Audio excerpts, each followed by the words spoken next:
Good morning, students, and in today's class, we will continue our analysis of lifting of corporate weight. So, let's get into it. So, in this video, we will continue our analysis of lifting of corporate weight. So, what we have studied by far? By far, we have studied what does this term lifting of corporate veil or alternately known as piercing of corporate veil imply कि ये जो term है lifting of corporate veil या जिसको आप piercing of corporate veil भी कह सकते हो उसका क्या मीनिंग है और ये किस तरह से अप्लाई होता है। तो हमने अभी तक क्या देखा, हमने ये देखा कि कंपनी की जो सेपरेट आइडेंटिटी वाला जो प्रिंसिपल है या जो एक सेपरेट आइडेंटिटी वाला जो एक डिफेंस है या जो एक सेपरेट पर्सनैलिटी वाला जो एक डिफेंस है वो हर जगह पे और हर सिचुएशन में अवेलेबल नहीं होता कि आप हर कंडीशन में ये क्लेम नहीं कर सकते कि मैं एक अलग पर्सन हूं, मेरी कंपनी एक अलग पर्सन है। There are certain circumstances where courts will refuse to acknowledge the separate personality of the company कि कुछ ऐसी कंडीशंस होती हैं जहां पे कोर्ट्स कंपनी की जो एक अलग पर्सनैलिटी वाला जो प्रिंसिपल है कि कंपनी एक अलग पर्सन की तरह है वो वाले प्रिंसिपल को मानने से कोर्ट मना कर सकती है। तो इसका कल हमने एक एग्जांपल देखा, डिटर्मिनेशन ऑफ कैरेक्टर।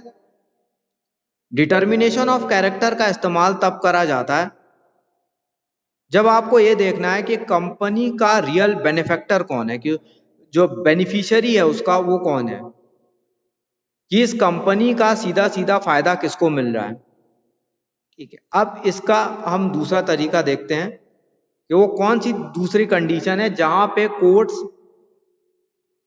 कंपनी की सेपरेट प्रिंसिपल पर्सनैलिटी वाले प्रिंसिपल को मानने से मना कर देती है। For the benefit of revenue, benefit of revenue ये अगर आपने कंपनी का इस्तेमाल अपनी टैक्स लायबिलिटी को अवॉइड करने के लिए करा है, so if you are using your company as a means to avoid your tax liability, the courts are free to lift the corporate veil। कि अगर आप अपनी कंपनी का इस्तेमाल अपनी जो टैक्स लायबिलिटी है उससे बचने के लिए कर रहे हो, अपनी टैक्स लायबिलिटी को अवॉइड करने के लिए आपने कंपनी बनाई है, कि जैसे क्या होता है, आप शेल कंपनी, ये वर्ड आपने सुना होगा, अगर आप न्यूज़ देखते हैं या न्यूज़पेपर पढ़ते हैं आपने ये वर्ड सुना होगा, शेल कंपनी। अब ये शेल कंपनी क्या होती है? शेल मतलब जिसे कह सकते हो खाली ढांचा, जिसे हम कह सकते हैं, कहते हैं ना बस एक खाली शेल है। तो शेल मतलब, शेल कंपनी का मतलब, शेल कंपनी मतलब कि आपने कंपनी सिर्फ एक दिखावे के लिए बना रखी है, कि शेल कंपनी जो होती है वो कुछ करती नहीं है। A shell company is never formed for the purpose of carrying on any trade or business, no। Shell company कभी कोई फैक्ट्री वगैरह रन नहीं करती। शेल कंपनी बस आप इसलिए बनाते हो ताकि आप उस कंपनी का इस्तेमाल अपनी लीगल जो लायबिलिटीज हैं उससे बचने के लिए आप करो। कि कई बार लोग क्या करते हैं कि जो ब्लैक मनी को व्हाइट मनी में कन्वर्ट करने के लिए एक फर्जी कंपनी बना देते हैं। उस फर्जी कंपनी में जो है के नाम पे अपने सारे जितनी भी एसेट्स होती हैं, अपनी जो भी संपत्तियां होती हैं, अपनी जो भी उनकी प्रॉपर्टी होती है, वो सब उस शेल कंपनी के नाम पे दिखा देते हैं। ठीक है, जो भी प्रॉपर्टी है, जो भी पैसा है, वो क्या करेंगे, सीधा सीधा वो शेल कंपनी के नाम पे दिखा देंगे। अब इससे क्या होगा कि जो पर्सन है वो तो अपनी प्रॉपर्टी इंजॉय करेगा ही क्योंकि कंपनी उसकी है, बट जब कोई लायबिलिटी देने की बात आएगी, कोई टैक्स वगैरह देने की बात आएगी, तो वो कहेगा कि देखिए प्रॉपर्टी जो है वो तो कंपनी की है, मेरी इसमें कोई लायबिलिटी नहीं है। ठीक है, जो पनामा पेपर्स वाला केस हुआ था, वो पनामा पेपर्स वाले केस में क्या हुआ था, यही हुआ था कि कई सारे लोगों ने विदेशों में ऐसी फर्जी कंपनियां बना रखी थी और विदेशों में और जो भी संपत्ति उनकी यहाँ पे है वो सारी संपत्तियां उन्होंने उस कंपनी के नाम पे दिखा रखी थी, ताकि कल को क्या करेंगे, वो कंपनी के थ्रू, क्योंकि कंपनी तो उनकी अपनी है, तो कंपनी के थ्रू वो उस प्रॉपर्टी का इस्तेमाल कर पाएंगे, लेकिन जब टैक्स देने की बात आएंगी तो कहेंगे भैया कंपनी के नाम पे प्रॉपर्टी है, प्रॉपर्टी जो है वो कंपनी के नाम पे है, तो आप कंपनी से टैक्स लीजिए, हमसे क्यों टैक्स ले रहे हैं।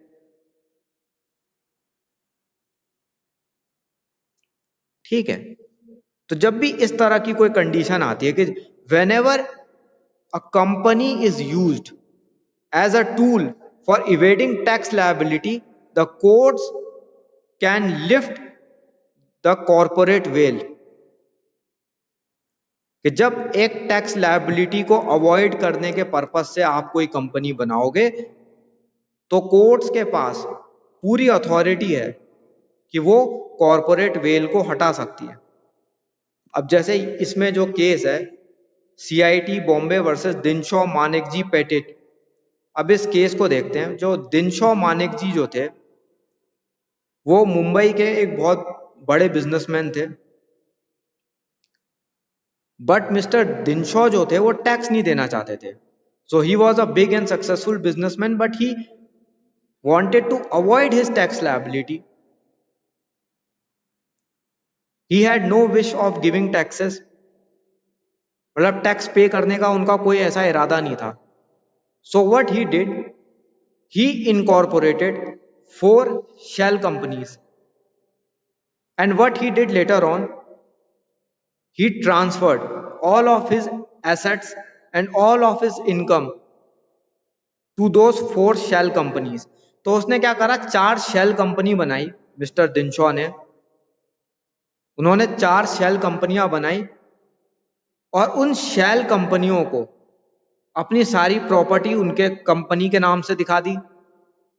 अपनी जो भी इनकम होती थी, whatever income he got from his business, whatever income he earn from his business, he used to transfer all that income to the bank account of these 4 companies, and later on whenever he needed some money, those 4 company shall issue a interest free unsecured loan to Mr. Dinshaw. अब क्या होता था कि mister Dinshaw ने अपनी सारी जो भी इनकम वो अर्न करते थे, whatever income he received, he transferred it to the bank account of those 4 companies. वो सारी की सारी इनकम वो 4 कंपनियों के बैंक अकाउंट में दिखा देते थे, और जब बाद में उनको कभी पैसे निकालना होता था या पैसे निकालने की जरूरत होती थी तो कंपनी क्या करती थी, एक इंटरेस्ट फ्री और अनसिक्योर्ड लोन देती थी उन्हें। इंटरेस्ट फ्री मतलब उसके ऊपर उनको कोई ब्याज नहीं देना है, और अनसिक्योर्ड का मतलब कि उन्हें कोई चीज गिरवी नहीं रखनी उसके लिए। अनसिक्योर्ड लोन क्या होता है? अनसिक्योर्ड लोन यानी कि वो लोन जिसमें जो भी पर्सन आपको लोन दे रहा है वो बदले में आपसे कोई सिक्योरिटी नहीं मांग रहा है। सिक्योरिटी मतलब जो भी संपत्ति आप गिरवी रखते हो लोन लेने के पर्पज से।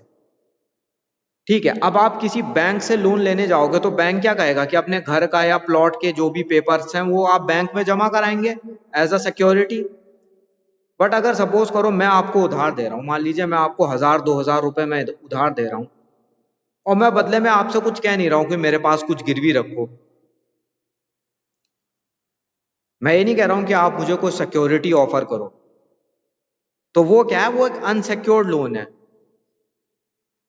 अनसिक्योर्ड लोन का मतलब a loan which is not secured by security of any collateral, कि उसमें कोई कोलैटरल नहीं है। कोलैटरल मतलब जो भी संपत्ति आप गिरवी रख रहे हो, कि अगर मैं बैंक से लोन ले रहा हूं, मैं अपना प्लॉट अगर बैंक के पास मॉर्गेज करके बैंक से लोन ले रहा हूं तो जो प्लॉट मैंने दिया वो क्या कोलैटरल है।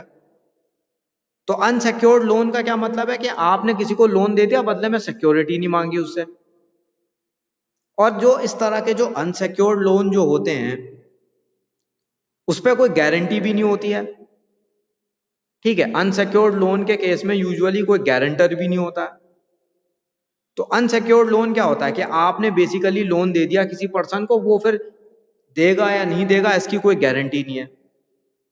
तो मिस्टर दिनशॉ भी यही करते थे। वो क्या करते थे, उन्होंने अपनी 4 फर्जी कंपनियां बनाई उन्होंने, and whatever income he earned he used to transfer those incomes to the bank account of those four companies, and whenever he required some monies, whenever he required some funds, those companies, वो कंपनियां उसको एक unsecured और interest free loan देती थी। कि मतलब उसने क्या करा, अपनी इनकम जो था, जो भी वो पैसा कमाता था, जो भी उसकी अर्निंग थी, वो सारी कंपनी के नाम पे ट्रांसफर कर दी, और बाद में उसे पैसों की जरूरत होती थी, वो कंपनी से उधार ले लेता था। और उधार भी कैसा, जिसपे कोई इंटरेस्ट उसे देना था, ना ही उसको कोई सिक्योरिटी ना गारंटर चाहिए था। तो ये क्या है यहाँ पे, अब इसके ऊपर, अब जब टैक्स अथॉरिटीज को जब ये बात पता चली,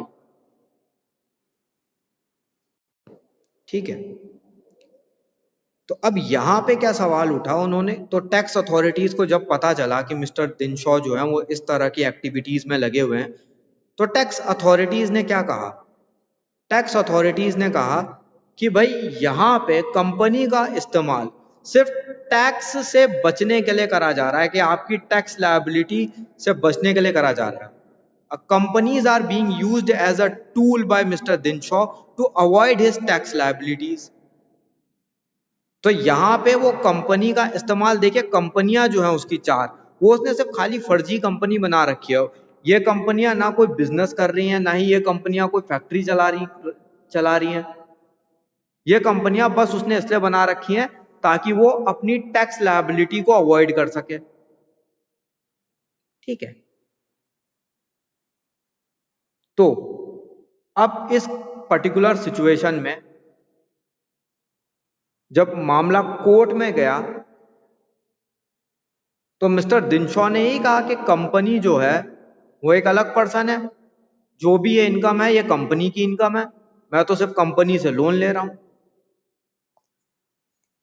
अब इस केस में यहां पे कोर्ट ने क्या कहा, यहां पे कोर्ट ने ये कहा कि यहां पे कॉरपोरेट वेल का डिफेंस नहीं दिया जाएगा, यहां पे कॉरपोरेट वेल का डिफेंस नहीं लिया जा सकता। क्यों नहीं लिया जा सकता, क्योंकि यहां पे कंपनी का इस्तेमाल या कंपनी का प्रयोग, उन्होंने यहां पे ये कहा कि कंपनी का जो इस्तेमाल है यहां पे सिर्फ टैक्स की लायबिलिटी को अवॉइड करने के लिए करा जा रहा है। क्योंकि मिस्टर दिनशॉ कहीं से भी ये नहीं दिखा पाए कि उनकी कंपनियां कोई प्रोडक्टिव काम कर रही हैं, मतलब उनकी कंपनियों का कोई रियल पर्पस भी है, कि उनकी कंपनी कोई पर्टिकुलर कोई वैलिड बिजनेस कर रही है, या उसकी कंपनियां कोई फैक्ट्री वगैरह रन कर रही है, या उसकी कंपनी कोई ट्रेडिंग कर रही है, मैन्युफैक्चरिंग कर रही है। वो कुछ भी ऐसा नहीं दिखा पाया, वो कहीं से भी ये प्रूव नहीं कर पाया कि उसकी कंपनियों का कहीं से कोई वैलिड पर्पस है। तो इस सब को ध्यान में रखते हुए कोर्ट ने इस केस में यह कहा, क्योंकि चारों कंपनियों का यहां पे पर्पस एक इलीगल काम को करना, यानी कि टैक्स की जो हेराफेरी कर रहा है, वो जो भी टैक्स की जो चोरी कर रहा है वो इलीगल काम है। तो यहां पे कंपनी का इस्तेमाल एक इलीगल काम के लिए करा जा रहा है।